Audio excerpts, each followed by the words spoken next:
आज का वीडियो में मैं 2025 का क्वेश्चन करूँगी, जिसमें फिजिक्स का क्वेश्चन करूँगी। ठीक है, फिजिक्स का क्वेश्चन कितने मार्क्स का रहता है? 50 मार्क्स का। ठीक है, 50 मार्क्स का रहता है फिजिक्स, 50 मार्क्स का रहता है केमिस्ट्री, 50 मार्क्स का रहता है बायो। तो उससे पहले हम लोगों ने फिजिक्स का क्वेश्चन करेंगे।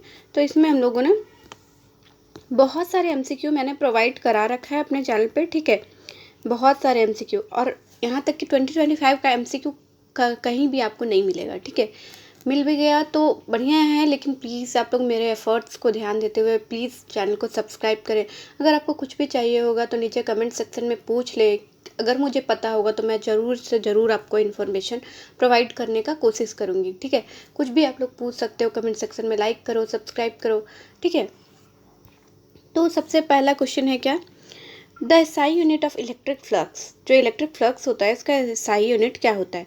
विद्युत फ्लक्स की एसआई इकाई क्या होती है? ठीक है, तो उसका एसआई इकाई क्या होता है आप लोग बताओ। उसका एसआई यूनिट होता है सी नंबर। ठीक है, अब 1 volt is equivalent to, 1 volt किसके बराबर होता है? मतलब 1 वोल्ट किसके बराबर होता है? तो 1 वोल्ट जो रहता है वो किसके बराबर होता है आप लोग बताओ। 1 जूल बाय 1 कूलम के बराबर रहता है 1 वोल्ट। ठीक है, 1 जूल 1 कूलम के बराबर होता है 1 वोल्ट। ठीक है, सॉल्यूशन ये रहेगा कि V equal to W by Q, इसका कुछ ये फार्मूला रहेगा, और दोनों का W का जूल होगा और Q का होगा कूलम, चार्ज का कूलम होगा। ठीक है, इन a region of constant potential, मतलब स्थिर विभव के क्षेत्र में। तो स्थिर विभव के क्षेत्र में क्या होता है? तो स्थिर विभव के क्षेत्र में होता है, आप लोग बताओ। कुछ तो कमेंट करो यार कि मैंने इतना क्वेश्चन अपने से बनाया। ठीक है, इतना क्वेश्चन मैंने कर लिया। तो इसका आंसर होगा हमारा the electric field is zero in a region of constant potential. मतलब कांस्टेंट पोटेंशियल के रीजन पे इलेक्ट्रिक फील्ड का जीरो रहता है। ठीक है, मतलब उसमें विद्युत क्षेत्र शून्य होता है। अब हम लोग 4 नंबर ऑफ क्वेश्चन में जाएंगे। ये हमारा सोल्यूशन करने के लिए है। 2 conductor, 1 of capacity C and other of capacity C by 2 and connected to a B volt battery as shown in the figure. Work done in the charging fully both the condensers is। तो इसमें आपको solution करना होगा। तो solution के लिए मैं बस आपको फार्मूला प्रोवाइड कर दूंगी। ठीक है, उसके बाद आप लोग कर लो, क्योंकि कुछ तो आप लोग खुद से करो। ऐसा तो नहीं है कि मैं मतलब पूरा पका दूँ आप बस खाओगे। नहीं, प्लीज़ यार, खुद से ट्राई करो। खुद से अगर सॉल्व करोगे ना तो बहुत ही अच्छा रहेगा। ठीक है, तो इसका आंसर होगा हमारा B 3/4/CV²। ठीक है, इसका आंसर मतलब सॉल्यूशन भी मैं प्रोवाइड करवा सकती हूँ। ठीक है, लेकिन क्या रहेगा ना कि आप लोग कुछ भी मेहनत नहीं करोगे। आप लोग क्वेश्चन देखते जाओ, प्रॉपर सॉल्व करते जाओ। ठीक है, तब ना आप लोग PYQ बना रहे हो।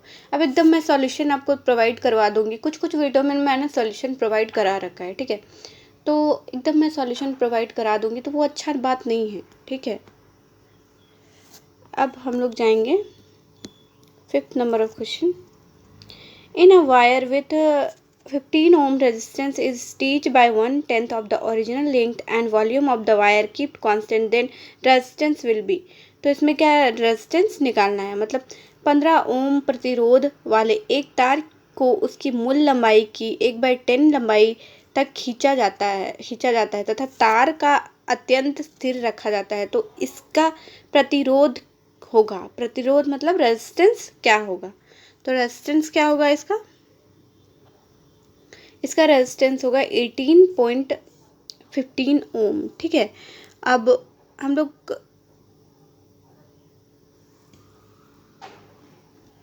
रेजिस्टेंस इक्वल टू क्या होता है, N² × R। ठीक है,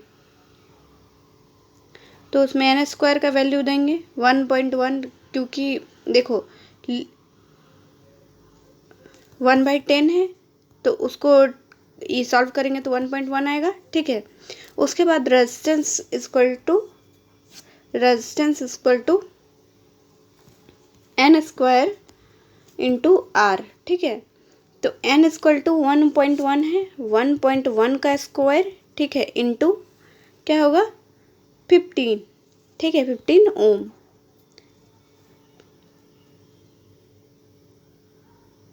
तो आपका 18.5 निकल जाएगा, 18.15 ओम निकल जाएगा, ठीक है।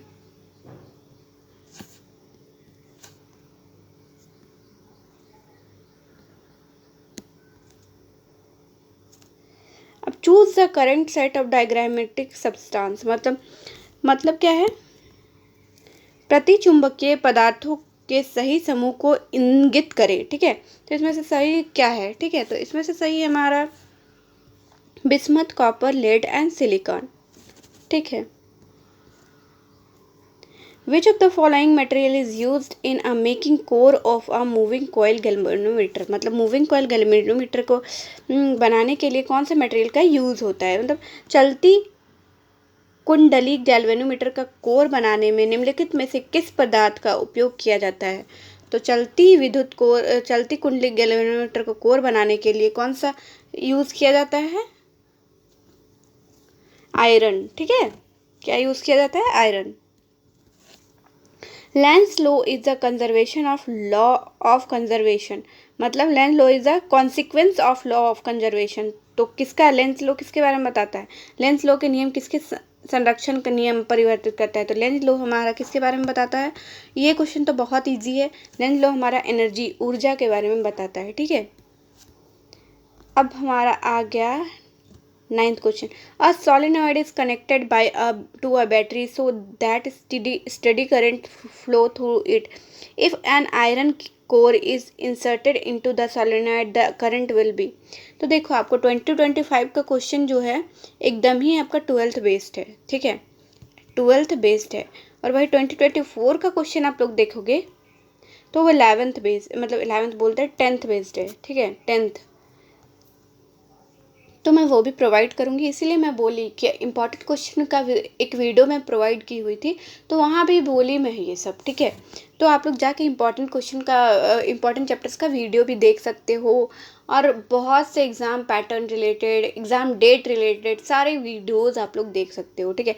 और बहुत सारे PYQ मैंने प्रोवाइड करा रखा है, और बहुत सारी चीज़ नर्सिंग रिलेटेड मेरे चैनल पर आपको मिलेंगे, ठीक है। मेरे चैनल को लाइक करें एंड सब्सक्राइब करें, ठीक है।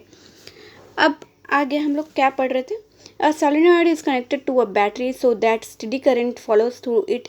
If an iron core is inserted into the solenoid the current will be, मतलब एक सोलेनॉइड को एक बैटरी से इस प्रकार जोड़ा गया है जिसमें से एक स्थिर धारा प्रवाहित होती है। यदि सोलेनॉइड को एक लोहे के कोर में डाला जाए तो धारा होगी, तो क्या क्या बोलते हैं आप लोग, धारा क्या होगी, डिक्रीज, ठीक है, घटना स्टार्ट करेगी।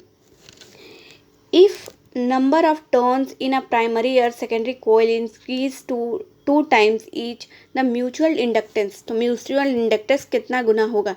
यदि प्राथमिक और द्वितीयक कुंडलियों में फेरों की संख्या 2 गुनी कर दी जाए तो पारस्परिक प्रेरकत्व कितना होगा, ठीक है, म्यूचुअल इंडक्टेंस कितना होगा। तो म्यूचुअल इंडक्टेंस उसका क्या होगा, म्यूचुअल इंडक्टेंस उसका 4 टाइम्स बढ़ेगा, ठीक है, क्या होगा, 4 गुना हो जाता है। The binding energy per nucleon of deuteron and helium nuclei are 1.1 and 7 point respectively, ठीक है। When 2 deuterium nuclei fuse to form a helium nucleus the energy released in the fusion, मतलब क्या बोल रहा है, ड्यूटेरियम और हीलियम नाभिक के न्यूक्लियॉन के लिए बंधन ऊर्जा क्रमशः 1.1 और 7.1 है। तो ड्यूटेरियम नाभिक एक हीलियम नाभिक बनाने के लिए संलयन करते हैं। तो संलयन में जारी ऊर्जा क्या है, तो उसका आंसर क्या होगा हमारा, उसका आंसर क्या होगा 23.6, ठीक है। अब ये होगा आपका सॉल्यूशन इसका फार्मूला क्या होगा, H1 मतलब H1 का स्क्वायर प्लस H2 का स्क्वायर और H2He हीलियम का 4 का स्क्वायर, ठीक है। तो आप लोग इसको सॉल्व करोगे तो आपका आंसर आ जाएगा। potential bar developed in a junction diode opposite the flow, मतलब जंक्शन डायोड में विकसित संभावित अवरोध किसके प्रवाह का विरोध करता है? तो किसके प्रवाह का विरोध करता है वहाँ? केवल बहुसंख्यक वाहकों के लिए, मतलब यहाँ क्या लिखा हुआ है? केवल बहुसंख्यक, मतलब मेजोरिटी कैरीज ओनली, ठीक है, मेजोरिटी कैरीज ओनली। अब आएगा हमारा A semiconductor has equal electron and hole concentration of 6 into 10 to power 8 per meter cube on the doping with certain impurity. Electron concentration increases into 9 into 10 to power 12 per meter cube. The new hole concentration is, तो इसका new whole concentration क्या होगा? एक अर्धचालक और electronic और whole की सांद्रता 6 इंटू 10 टू पावर 8 प्रति मीटर क्यूब है, बराबर है। कुछ अशुद्धियों के साथ डोपिंग करने पर इलेक्ट्रॉन सांद्रता 9 इंटू 10 टू पावर 12 प्रति मीटर क्यूब तक बढ़ जाता है, तो नई होल सांद्रता क्या होगी? ठीक है, तो ये भी सॉल्व कर लो आप लोग। देख सकते हो आप लोग, पता है 12th का मतलब जो 12th का बोलते हैं, मतलब जो 2025 का क्वेश्चन है एकदम ही 12th बेस्ड है, 12th 11 12th बेस्ड है और अधिकतर 12th से है, ठीक है। तो आप लोग 12th क्लास का फिजिक्स अच्छे से देख के जाना। तो इसमें क्या होगा हमारा, बोलो क्या होगा? इसमें होगा हमारा C number 4 into 10 to power 4 metre cube, आप लोग निकाल लेना, ठीक है।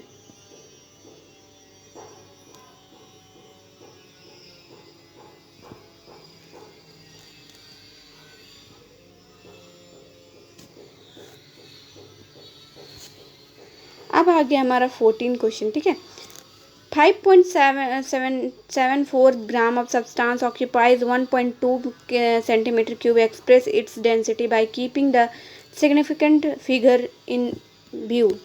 मतलब एक पदार्थ का 1.74 ग्राम 1.2 सेंटीमीटर क्यूब घेरता है, तो इसके घनत्व को महत्वपूर्ण अंकों में दर्शाएं। तो इसके घनत्व जो है उसको महत्वपूर्ण अंकों में दर्शाना है, ठीक है। तो इसका आंसर होगा, सॉल्यूशन होगा density equal to mass by volume, ठीक है। तो मास कितना है हमारा? मास है 5.74, ठीक है, 5.74 बाय 1.2, मतलब जो वॉल्यूम है कितना है 1.2, और इसको सॉल्व करोगे तो आपका आएगा 4.7833, ठीक है। तो इतने में ही आपका आंसर हो गया। फिर इसको जो जैसे उसके बाद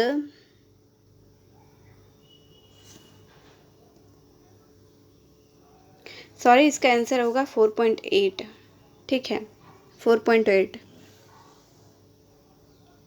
इसके बाद भी आपका सॉल्व होगा, आप लोग उसके बाद सॉल्व कर लो।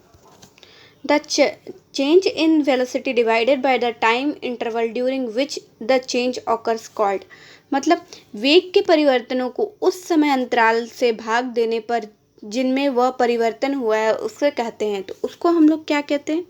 उसको हम लोग कहते हैं एवरेज एक्सीलरेशन, ठीक है, मतलब औसत त्वरण।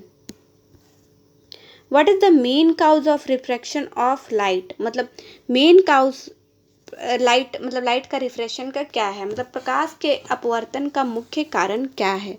तो मुख्य कारण है आपका प्रकाश की गति में परिवर्तन, मतलब change in speed of light. अब आ गया focal length of the plane mirror is, मतलब प्लेन मिरर का फोकल लेंथ कितना होता है? तो प्लेन मिरर का फोकल लेंथ जो होता है इन्फिनिटी, ठीक है, क्या होता है? इन्फिनिटी। अब आगे देखो, लाइट चैप्टर से भी आया है, मैंने बता रखा था इंपॉर्टेंट क्वेश्चन में, आप लोग जाके देख लो important chapters. An object 4 centimetre size is placed in 25 centimetre in front of concave mirror, focal length 15 centimetre at the distance from mirror, the mirror should a screen be placed in order of obtain sharp images, ठीक है। तो आप लोग पहले concave mirror बनाओ, कितना पहले रखा गया है वो देखो, फिर उसके अनुसार आप लोग फोकल लेंथ निकालो, फिर देखो आप लोग, ठीक है, अपने से बनाओ, अपने से सॉल्व करो और आंसर कमेंट कर सकते हो, ठीक है, आंसर कमेंट कर सकते हो। लेकिन मैंने पहले ही आंसर बता रखा है कि इसका आंसर होगा, क्या होगा, दर्पण के 75 के सामने 75 सेंटीमीटर है, ठीक है, मतलब इतना इन फ्रंट ऑफ द मिरर, ठीक है। अब आगे लेंस फार्मूला, मैंने बोला था लाइट चैप्टर आपको पढ़ के जाना, ठीक है। Lens formula is expressed as, lens सूत्र किस रूप में व्यक्त किया जाता है, तो लेंस फार्मूला क्या होगा आपका, लेंस फार्मूला होगा आपका सी, ठीक है, और ये होगा आपका मिरर फार्मूला। अब electric power is given by, तो इलेक्ट्रिक पावर का फॉर्मूला लिखना है। विद्युत शक्ति किसके द्वारा दी जाती है, तो विद्युत शक्ति आपको किसके द्वारा दी जाती है, power is equal to voltage into current, ठीक है, बिजली is equal to voltage into धारा। अब 29 क्वेश्चन देखो, लाइट चैप्टर से बहुत सारे क्वेश्चन पूछे हैं, मैंने बता रखा था कि लाइट चैप्टर बहुत ज़्यादा मस्त इंपॉर्टेंट है, ठीक है। और ray of light is incident in 60 degree on the face of prism is angle 30 degree and emergent रे makes 30 degree with the incident ray, the refractive index of the prism is, तो prism का refractive index आपको ये करना है, ठीक है, क्या निकालना है, प्रिज्म का आपका रिफ्रैक्टिव इंडेक्स, ठीक है। तो इसका आंसर होगा आपका 1.732, तो रिफ्रैक्टिव इंडेक्स का आप लोग निकाल लोगे, उसके बाद सॉल्व कर लेना, ठीक है।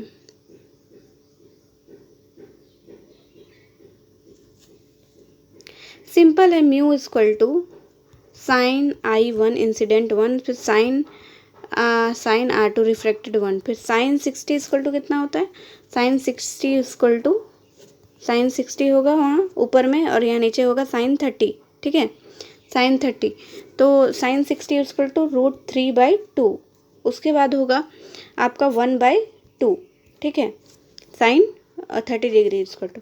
अब ये दोनों को सॉल्व करोगे तो आपका ये आंसर आ जाएगा, ठीक है, आपका आंसर इतना आ जाएगा।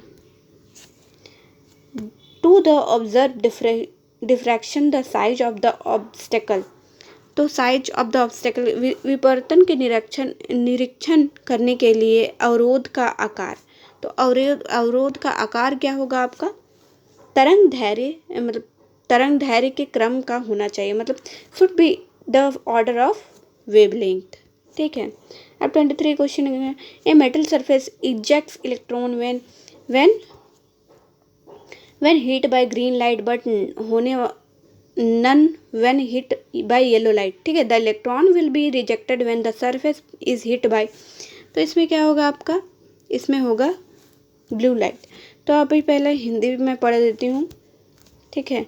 एक धातु की सतह हरे प्रकाश से टकराने पर इलेक्ट्रॉन के बाहर निकलती है, लेकिन पीले प्रकाश के टकराने पर कोई इलेक्ट्रॉन नहीं निकलता है, सतह पर किसके टकराने पर इलेक्ट्रॉन बाहर निकलेंगे, तो इसमें होगा नीली प्रकाश, ठीक है।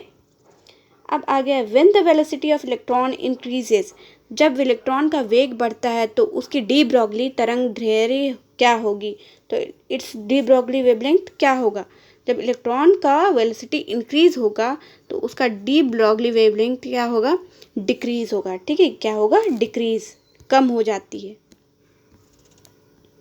अब आगे का 25 क्वेश्चंस मैंने पार्ट 2 में करवा रखा है और बहुत सारे प्रीवियस ईयर मैंने अपलोड कर रखा है, तो प्लीज़ आप लोग को प्रीवियस ईयर देखना हो, और प्लीज़ आप लोग थोड़ा नॉइज़ आ रहा है, बाहर से साउंड आ रहा है, तो उसमें ध्यान ना दो और आप लोग एग्ज़ाम पे फोकस करो तो ज़्यादा अच्छा रहेगा, ठीक है। देखो मैं बहुत सारा मेहनत कर रही हूँ यार आप लोगों के लिए, क्वेश्चन खोज के लिटरली मुझे ये देखना पड़ता है कि कौन सा बच्चा अटैम्प्ट किया था 2025 का एग्ज़ाम, वहाँ से क्वेश्चन मांगना पड़ता है, ठीक है, और बहुत से क्वेश्चन को मांगने के लिए बहुत सारा दिमाग लगाना पड़ता है, ठीक है। तो प्लीज़ आप लोग लाइक करो, सब्सक्राइब करो, थैंक यू।